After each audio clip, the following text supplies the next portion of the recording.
네, 안녕하세요. 김도훈입니다. 다들 잘 지내고 계신가요? 저는 아주 잘 지내고 있습니다.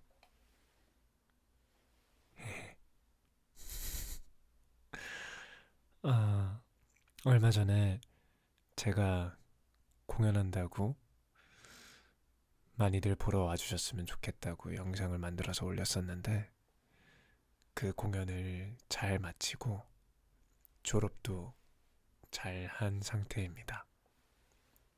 그래서 제가 너무 바쁜 나머지 책 읽어주는 도훈을 올리지 못했었는데 그 책 읽어주는 도훈을 늦게나마 제가 했던 시비인의 성난 사람들 중에 제가 생각했을 때 좋은 대사들을 조금씩 뽑아서 읽어드리는 걸로 영상을 찍어보려고 합니다. 희곡이죠, 희곡. 우리가 연극 대본을 희곡이라고 하는데요. 이렇게 연극을 하면은 포스터가 있고요. 또 팜플렛도 있는데 저희 팀 팜플렛이에요. 이렇게 열어보면은 배우들이 있고 연출님과 지도 교수님이 계시죠. 수많은 사람이 함께 만들어서 공연을 잘 마무리했습니다. 이건 실제로 공연 제 캐릭터 프로필이죠. 포스터가 아니라 프로필 사진이었는데요. 너무 감사하게도 굉장히 많은 분들이 보고 가주셨더라고요. 그래서 이렇게 여러분들께 편지도 받고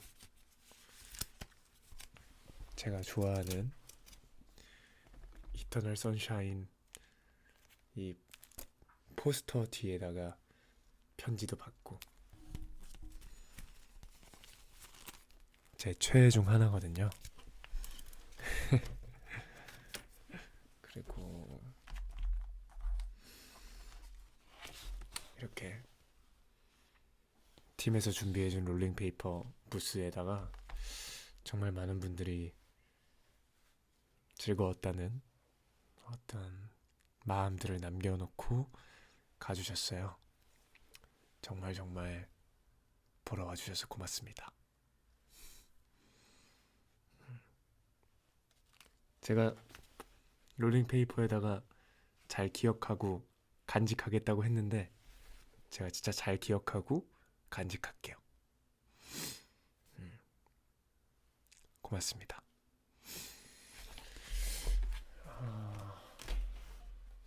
그러하고 제가 한 달 만에 제 대본을 꺼내봐요. 공연이 끝난 지 벌써 한 달이 지났는데요. 보이시나요? 김도훈 8번 배심원.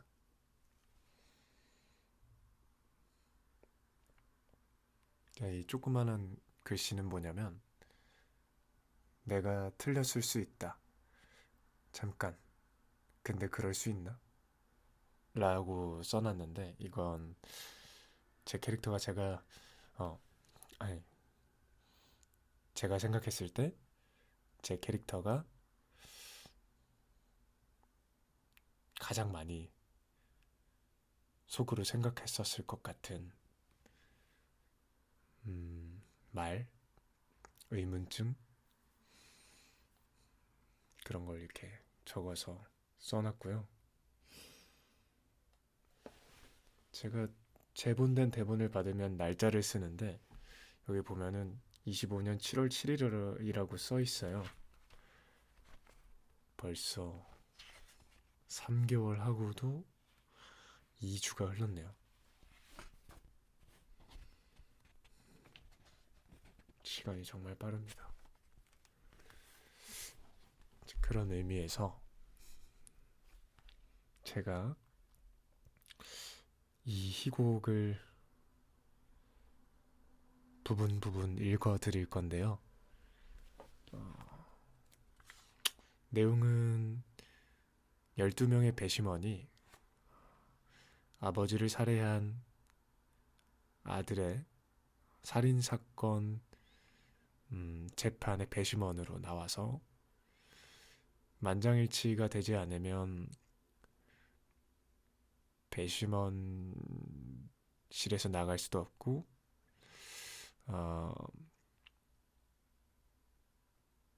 그로 인해서 무고한 소년이 사형을 당할 수도 있고 아니면 재판을 더 다시 받아볼 수 있는 기회를 줄 수 있게끔 하는 되게 중대한 어떤 임무, 책임감 이런 걸 갖고 이제 배심원실에서 토론을 하는 이야기입니다. 그 12명 중 한 명을 맡았고요.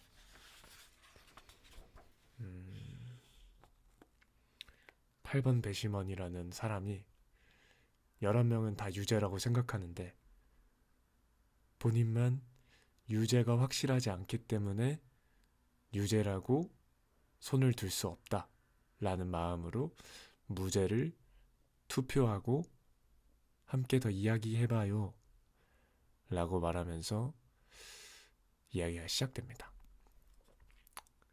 그 8번 배심원을 제가 맡았었고요.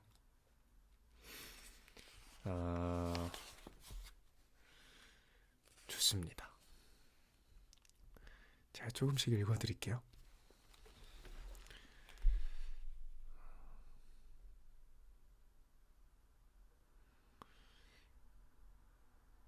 선생님은 하실 말씀 없으세요?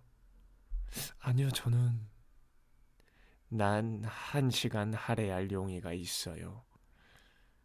알았어요. 그럼 내가 얘기할게. 어제 내 친구가 해준 얘긴데 어떤 부부가 결혼한 지 20년 만에 신혼여행을 갔대. 근데 장어를 먹어서 그 야밤에 그런 얘기 하자는 게 아니지 않습니까? 아, 참. 아니, 그럼 그쪽이 얘기해봐. 왜 사람을 이렇게 잡아놓고 가만히 있어요?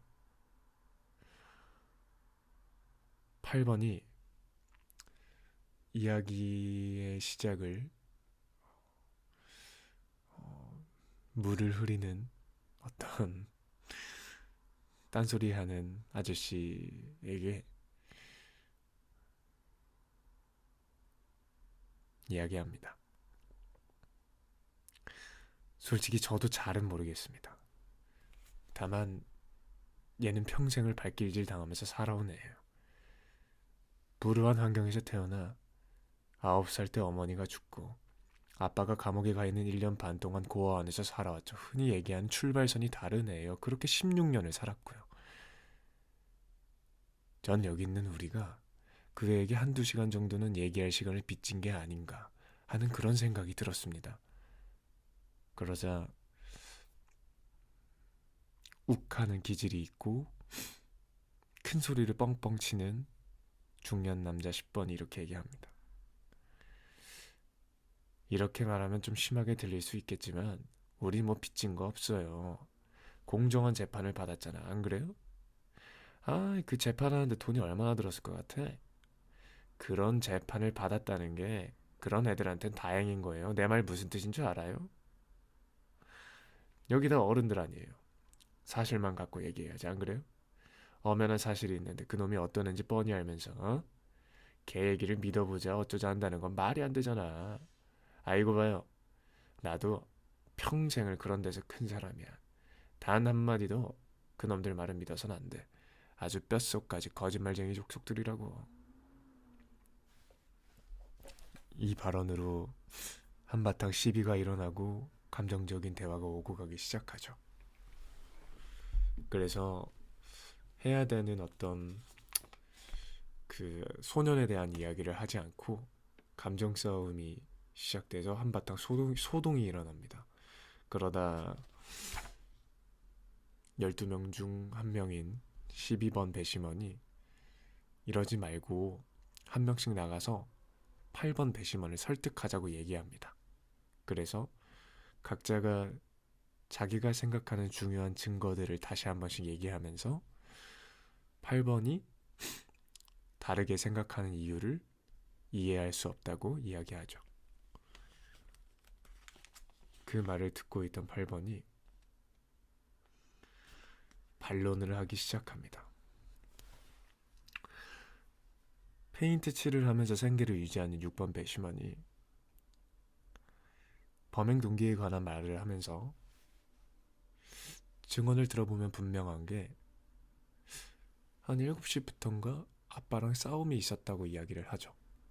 그러자 가만히 듣고 있던 11번 배심원이 7시가 아니라 8시라고 했다고 말을 정정해주고, 그 말을 듣고 8번도 맞다, 7시가 아니라 8시예요. 사람들이 싸우는 소리를 들었죠. 무슨 소리인진 모르지만 아버지와 아들이 싸우는 소리를 들었고 이 여애가 화가 나서 집을 뛰쳐나가는 걸 봤다. 그런데 그게 뭘 증명하나요? 라고 말합니다. 6번은 증명한다는 게 아니라 범행 동기에 관한 말을 하는 거다라고 얘기하니 또다시 8번이 이렇게 말합니다. 계속해서 범행 동기에 관한 말씀을 하시는 것 같은데, 우리도 그 재판에서 들었지만 검사도 그렇게 얘기했지만 전 그렇게 생각하지 않습니다. 걔는 평생을 수없이 그렇게 맞고 자란 애예요. 그 정도 폭력으로 완전히 이성을 잃었을 것 같지 않습니다. 딱이 2대로 살인을 저질렀을 것 같지는 않아요.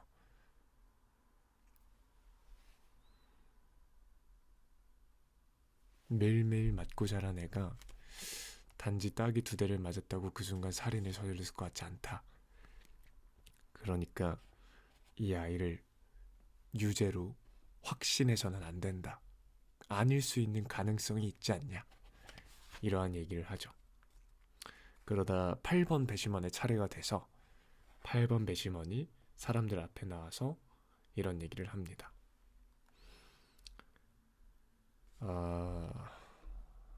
예.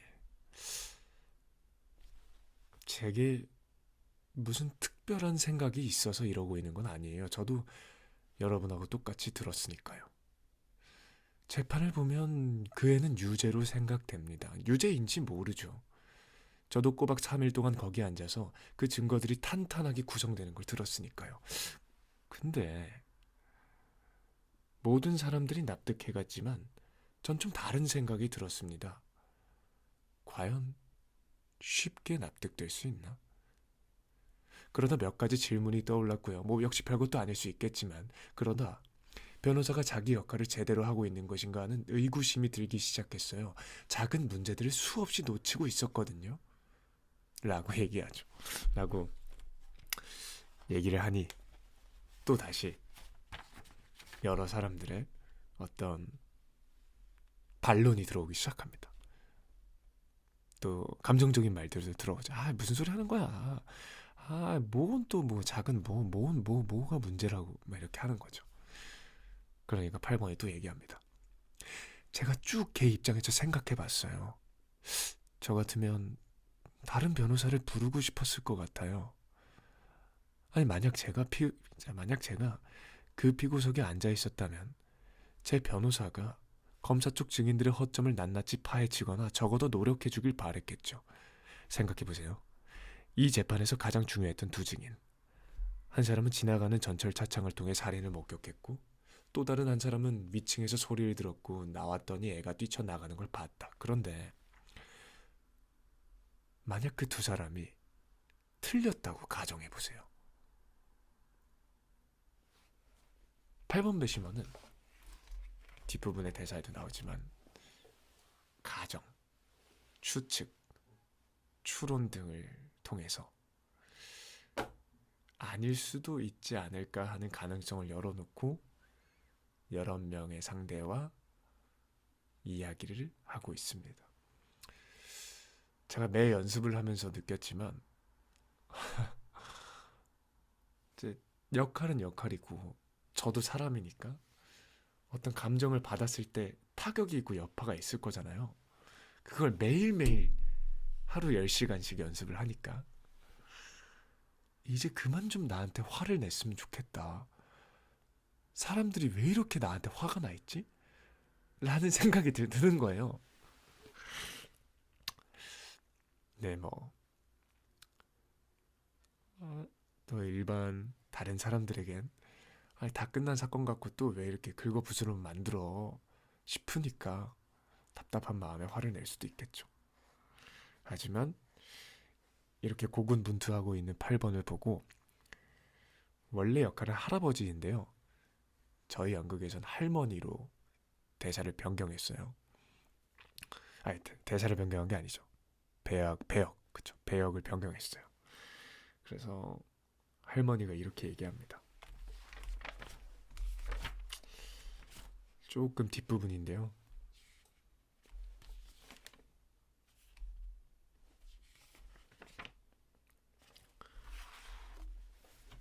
이분은 혼자서 우리 의견에 반대하고 있어요. 그렇다고 그 애가 무죄라고 주장하는 것도 아니에요. 다만 유죄라고 확신할 수 없다. 그 얘기죠. 혼자서 모든 사람들의 조롱을 받으면서 혼자 버틴다는 건 쉬운 일이 아니에요. 누군가 자기를 지지해 주길 원했고 그래서 내가 나선 거예요. 난 이분의 의견을 존중합니다. 그 애가 유죄일지 모르겠지만 난 이분 얘기를 좀 더 들어보고 싶어요.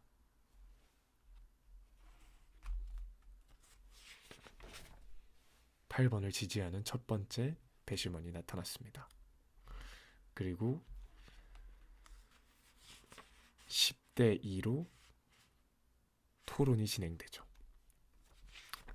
그렇게 쭉 진행하다가 제가 정말 좋아하는 할머니의 대사가 있는데요. 아마 저희 팀 모두가 좋아했었던 것 같아요. 그리고 또 관극을 하러 오신 관객 여러분들도 굉장히 감동받으셨던 대사가 있는데 이게 진짜 좋거든요.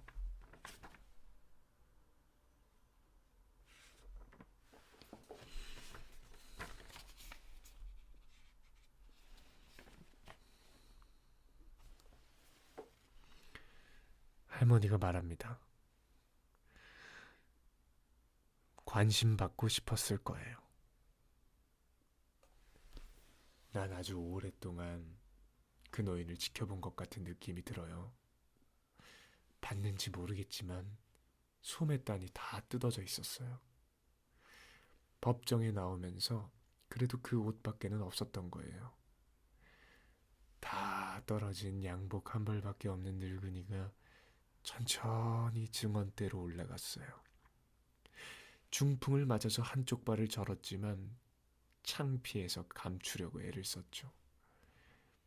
여기 있는 사람 중엔 내가 제일 그 노인에 대해서 잘할 거라고 봐요. 자기 이름이 한 번도 신문 구석에 나본 적도 없는 아주 조용하고 겁 많고 보잘것없는 늙은이. 75해를 살았지만 아무도 자기를 모르고 아무도 자기 얘기를 하는 사람이 없고 아무도 자기 조언을 구하는 사람이 없어요. 아무것도 아닌 존재가 된다는 건 정말 슬픈 일이에요. 사람으로 태어나서 슬며시 사라진다는 건 참 견디기 힘든 일이에요.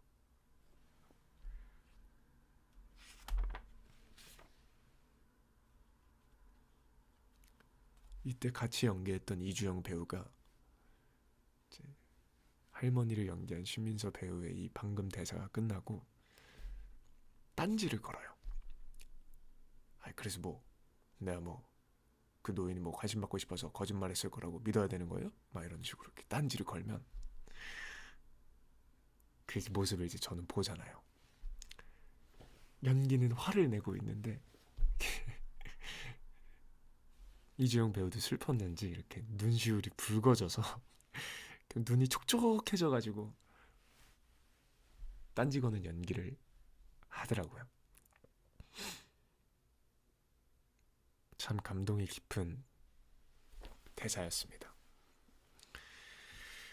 그리고 또 제가 좋아하는 재대사가 있는데 이주영 배우가 이제 맞붙는 장면에서 너무 화가 난 나머지 저도 언성을 높여서 이야기를 하는 장면이 있었어요.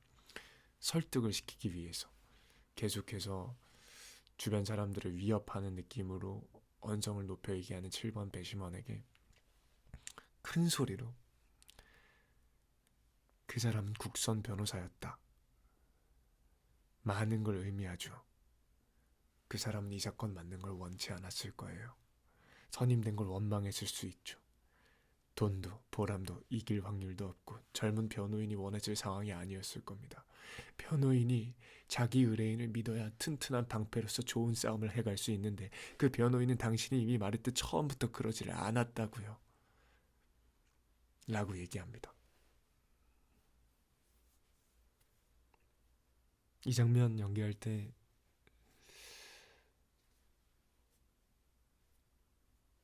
재밌었던 장면 중 하나였는데 제가 4번을 공연했거든요.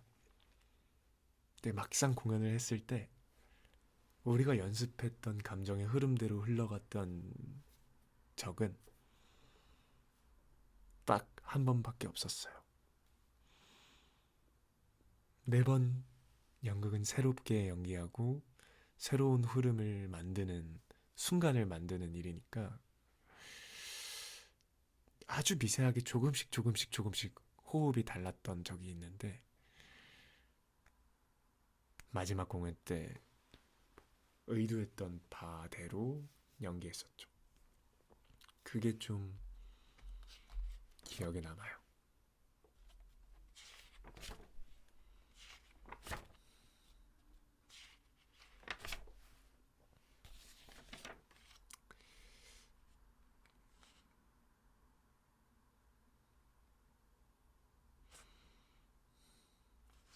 한 2개 정도 더 독백을 읽고 마무리를 할까 하는데요. 사람들이 싸움이 엄청 늘어나다 보니까 약간의 소란스러운 분위기 때문에 배심원실로 인도해준 경비가 중간에 개입해서 소란을 진정시키는 장면이 나옵니다. 그리고 사람들이 약간 침묵을 지키고 있죠. 그 와중에 11번 배심원이 자리에서 일어나서 이런 말을 합니다.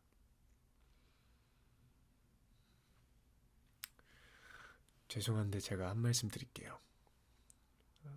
싸울 수 있어요. 근데 저희 싸우려고 여기 모인 거 아니잖아요. 우리는 통보를 받았죠. 여기에 와서 단 한 번 마주친 적도 없는 어떤 사람한테 죄가 있는지 없는지 판단해달라는 통보요. 이 일을 한다고 해서 우리가 얻을 것도 없고 잃을 것도 없습니다.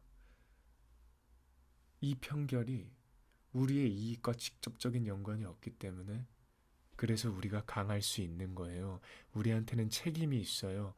전 이 책임이 민주주의의 가장 위대한 점이라고 저는 항상 생각해 왔어요. 우리에겐 책임이 있습니다. 우리가 이런 사회적인 책임을 다할 때 우리가 진정한 민주주의를 누릴 수 있게 되는 겁니다. 우리 모두 이 일을 개인적인 일로 만들어서는 안 되는 겁니다.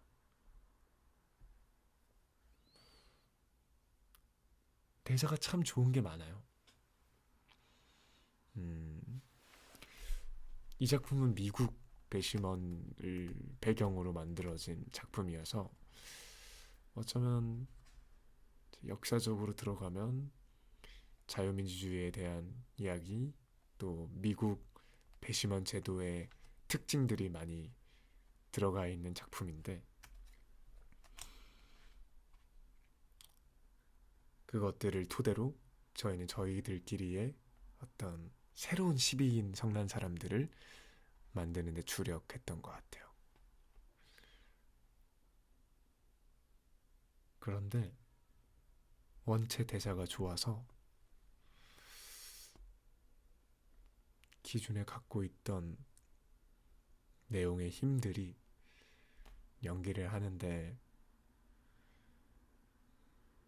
어떤 영감을 주기도 하고 깨달음을 주기도 하고 흥미를 주기도 했던 것 같아요.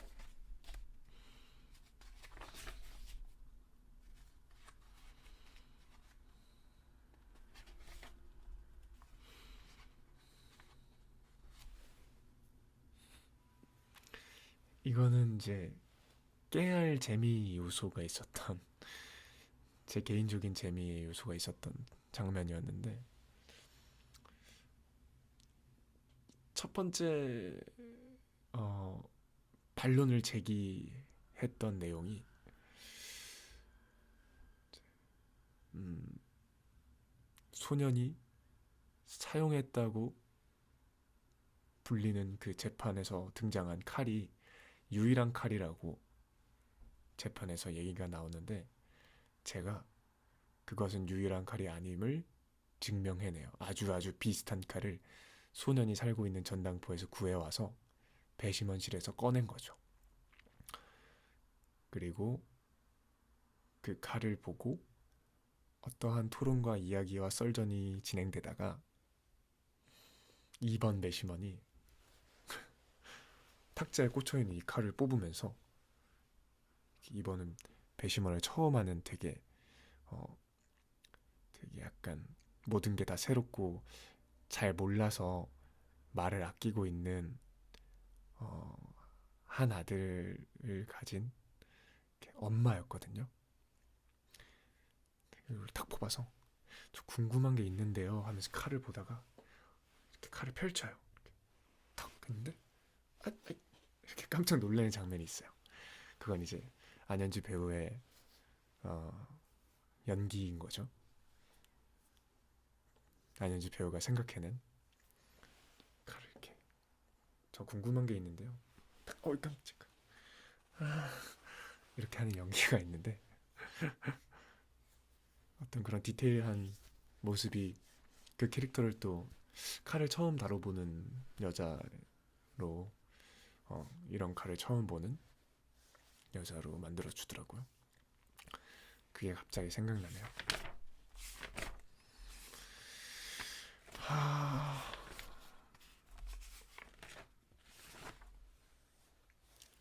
마지막으로 제가 4회차 공연 하기까지 가장 어려움을 많이 느끼고 끝나고 나서도 아쉬움이 남았던 대사가 있는데요. 그 독백 대사를 읊어드리고 이 영상을 마무리하도록 하겠습니다.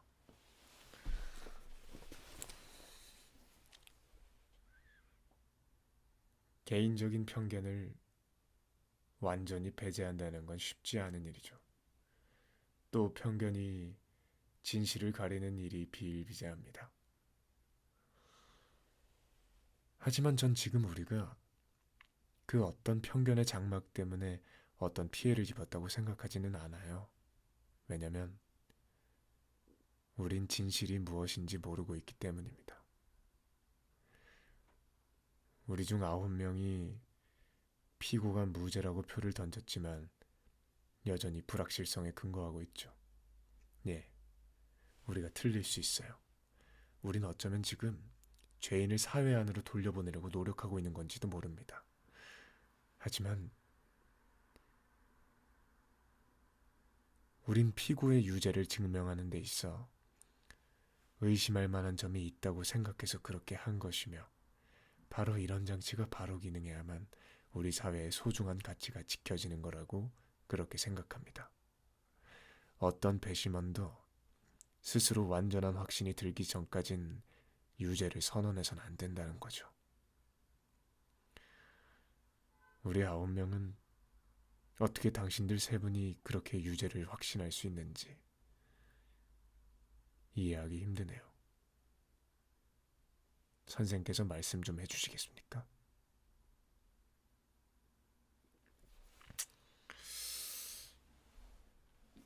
가장 중요한 작품의 주제의식과 8번의 생각, 가치관이 담겨 있는 대사였는데 이게 너무 중요하다라고만 생각해서 그런지 아님 이 주제를 잘 다뤄내야 돼라는 부담이 있어서 그런지 어, 여러모로 아쉬움이 남는 부분이었어요. 이 작품을 20년 뒤에 물론 이번에 하면서 거의 한 48페이지 가량의 희곡 대본에서 거의 반이 다 제 대사였던 것 같은데 그 어마무시한 대사량 때문에 참 어려움을 많이 겪기도 했지만 제게 기회가 있다면 20살만 더 먹고 40대 후반이 돼서 극 중에는 두 딸의 아빠로 나오거든요. 아, 사실 딸은 아니에요. 근데 제가 딸이라고 이미를 정했어요. 애가 둘이 있대요. 저는 딸이 둘이 있었으면 좋겠거든요. 뭐, 두 딸의 아빠가 되어서 다시 만날 수 있으면 좋겠다라는 생각을 하고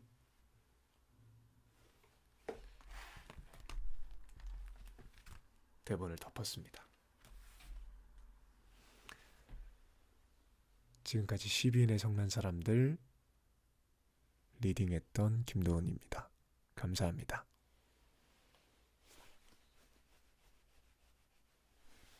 오랜만에 졸업 공연 대본 읽으니까 좀 찡하네.